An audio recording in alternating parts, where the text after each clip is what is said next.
I've had problems with the electronics packages, trying to find something that works. I've recessed two 200 Revolutions up the front. I'm running two NSS 12 Simrads. Decent electronics package. I've got the brand new Minn Coda.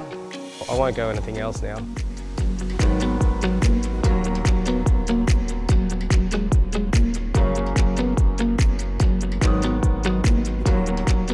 My name's Mitch. I've been fishing since I could walk. I live and breathe it. It's a hobby I've had, it's a passion. Got into air conditioning when I was a kid. I've been doing it now since I was 14, so a while. And I run a run license to chill air conditioning. I've broken a lot of boats.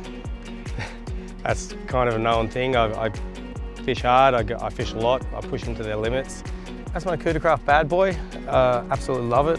Looked at other boats. I even was thinking about selling it for a while, just no reason. I just wanted to build something else again, but I've come full circle and refitted it.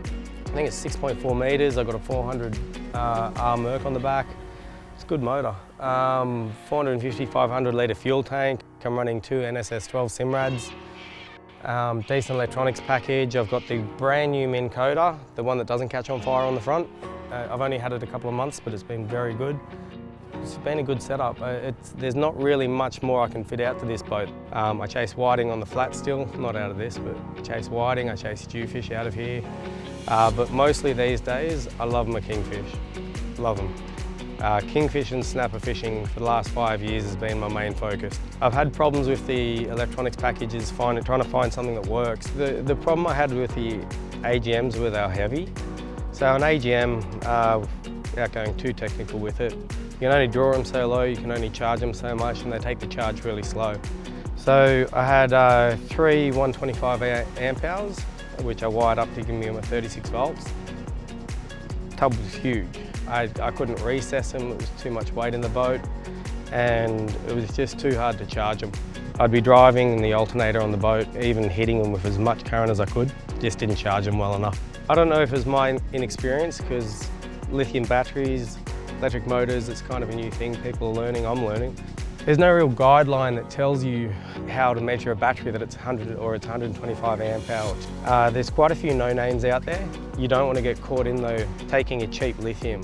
The biggest limitations I've had is balancing of batteries.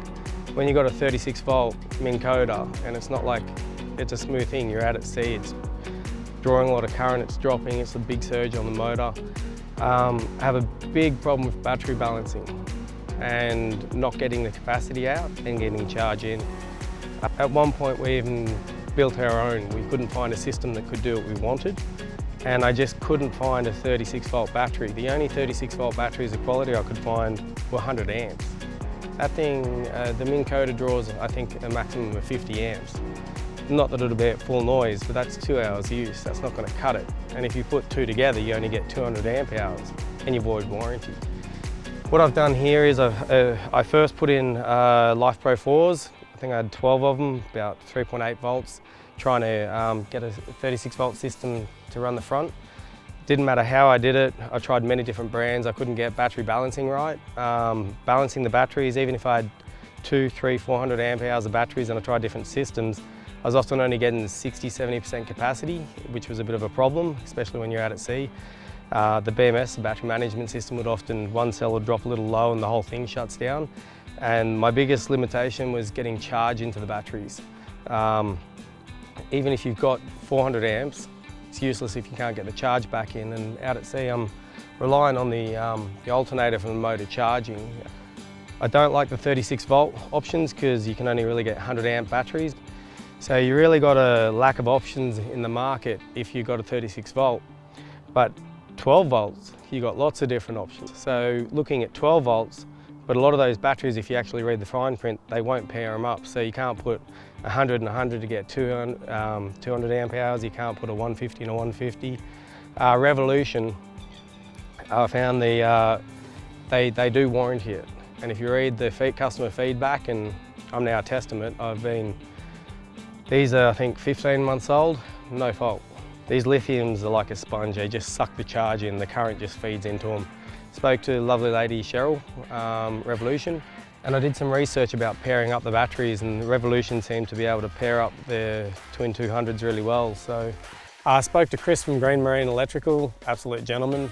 I did a wiring diagram, it was wrong. He changed it, we bounced back and forth a few times. Finally we came up with the product that we've put in. 15 months later, very happy. What I found with these batteries better than the ones that I've compared with, they take the charge.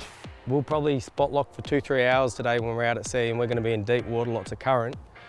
And that thing's going to be pumping. I'll show you today and demonstrate how quickly the charge from that alternator gets back into those batteries. I'm running a fridge, 2 NSS12 Simrads, S5100 module, 2 1 kilowatt transducers, high and wide. The bait pump's running the whole time, the tunes are usually running. There's a lot of current drawn. If I'm going away, because I've got a big fuel tank, sometimes I'll go down south if I'm chasing tuna, or north. I might pull over somewhere and I've got a pie oven, I want to cook a feed. I don't have time to muck around with not having battery capacity. I also can't have failures out at sea. I can't have batteries run dry and a motor not starting. So I've separated the batteries up the front, the two 200 amp hour Revolutions. They're my house power. They run my fridge, they run my sounders, they run my stereo, they run everything. The 2 batteries down the back now, they're now cranking only. They're just to start the motor. But that way I've got redundancy. I've got 2 batteries down the back just to crank. Second, they're back to where they should be. The overflow goes straight through to the BC-DC charger, which charges the front. And we'll go out to sea and often run the Minn Kota for 5-6 hours. And by the time I'm coming back into the ramp, it's already charged again.